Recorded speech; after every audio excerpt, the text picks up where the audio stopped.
I had a nightmare relationship with an older man during college, and it ended when he dropped me like a hot potato when I got cancer. Now I found out I was his affair partner the entire time, and I might see him soon at a work function. Posted by you/Captain Gazpacho. When I, 29F, was 21, I dated a guy who was too old for me. Kevin, 45M, was 37 at the time and an older student in my university program. I'd just gotten out of a bad relationship and thought Kevin was great. Of course, there were red flags everywhere, but I was so naive back then that I didn't question any of it. Kevin and I dated for 6 months. He quickly told me he loved me and asked me, pretty aggressively, to move to his home city after graduation. Great, right? Still ignoring the red flags. In my last semester, I was diagnosed with cancer, and my world fell apart. The day I got my diagnosis, Kevin made out with another woman at a party in front of me. I left in tears. That night, he broke up with me via email, saying we weren't a good fit anymore because of my impending medical emergency. He admitted he was only with me out of pity after my previous abusive relationship and added that all our friends thought I was annoying and no one liked me. I felt like I'd been punched in the gut. My memories of that week are a blur. I had to drop out of the semester and take a medical leave of absence. In the meantime, Kevin followed me around campus, demanding to know why I wouldn't talk to him and insisting that I forgive him. I remember looking at him like he was insane. I asked him, "So, are you apologizing for what you did?" And he said, "Of course not, I didn't do anything wrong. It's not fair that you're angry at me like this." I told him to go to hell and focused on getting my paperwork squared away and moving back home for chemo. That period of my life was a nightmare, and I don't like thinking about it. I became suicidal and was diagnosed with depression, so I started seeing a psychiatrist while undergoing chemo. I lost most of my friends, as they didn't know how to deal with my illness. However, a few stuck by me, and they're still my friends today. Some of them are even my colleagues now. In the months after I left school, Kevin badgered me over text, saying he didn't know what happened between us and demanding that I forgive him. In the middle of chemo, I told him I forgave him just to get him to leave me alone. As soon as I forgave him, he vanished, and I never heard from him again. I blocked him on Facebook to ensure he couldn't come back into my life. Later that year, between chemo treatments, I met a strange woman at a university event off campus. I'd never seen her before and had no idea who she was. During dinner with a group of students and alumni, she talked about her fiancé. Can you guess who it was? Kevin, of course.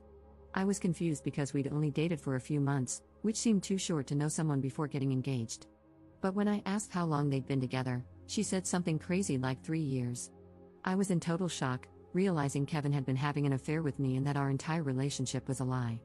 I left in a daze and cried in the parking lot. In hindsight, I should have warned her, but at the time, I was in shock, sick, and not interested in starting drama at a table full of strangers. I was also exhausted. Later, I thought about finding her on Facebook, but I didn't know her name and worried that saying something would invite more harassment from Kevin, so I let it go. The good news is that I'm still here and happily in remission. 2 years after leaving school, I finally felt human again and went back to finish my degree. By then, I was doing really well. I made new friends, completed therapy, and started my career. Life is totally different now.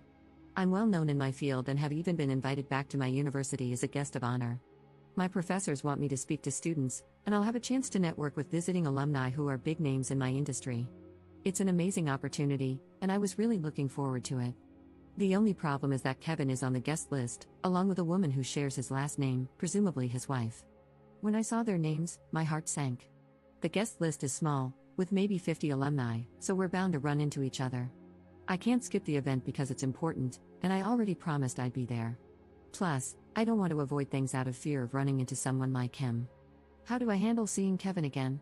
Should I treat him like a stranger? What if he tries to hug me like we're old friends? That's something he would do. I also have no idea if I should say anything to his wife. I don't want to reopen this can of worms from my past. I'm losing sleep over this and don't know what to do. Commenter. You don't give him any attention, and you certainly don't approach the girlfriend, even though you'd like to share a few things. Ops response. The idea of approaching his wife gives me hives. The last thing I want to do is open this Pandora's box. I feel bad for her, though. Update 6 months later.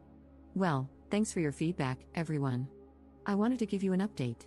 Something I failed to mention in my last post is that my mom used to teach at my alma mater before she recently retired. She didn't know about my brief relationship with Kevin years ago. After writing my post, I decided to share everything that happened with her. Mom immediately got this weird look on her face and said she knew exactly who I was talking about because he used to teach in my department. She said, "I don't think Kevin will be a problem for you." When I asked why, she said, "Trust me, you'll see. That guy is kind of a loser." So I went to the event, and it was amazing. I took some of the advice here and brought a girlfriend so I wouldn't be alone in case Kevin tried to pull something. I met a bunch of alumni and ran into a couple of people I had lost touch with when I got sick. Everybody was thrilled to hear how well I'm doing, and my speech got an ovation when I was done. Anyway, Kevin showed up with his wife. I don't know how to say this without sounding mean, but he's gotten fat and is going bald. I was surprised at how old he looked until someone told me he's almost 50 now, which means he lied to me when we were dating and said he was younger than he really was. Also, I heard from old classmates that Kevin is still studying for his degree and working nights as a security guard now. Kevin was the only person at the event who avoided me. Like, it was obvious.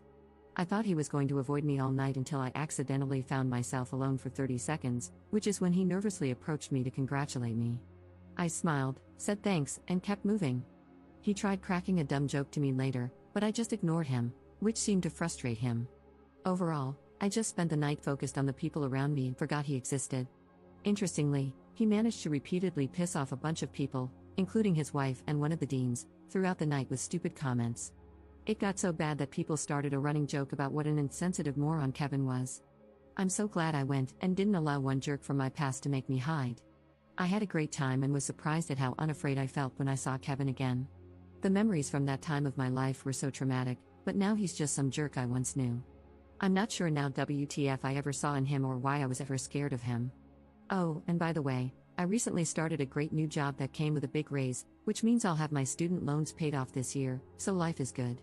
Thanks for your help, Reddit. Edit. Wow, the comments got locked fast. 2 things I wanted to add.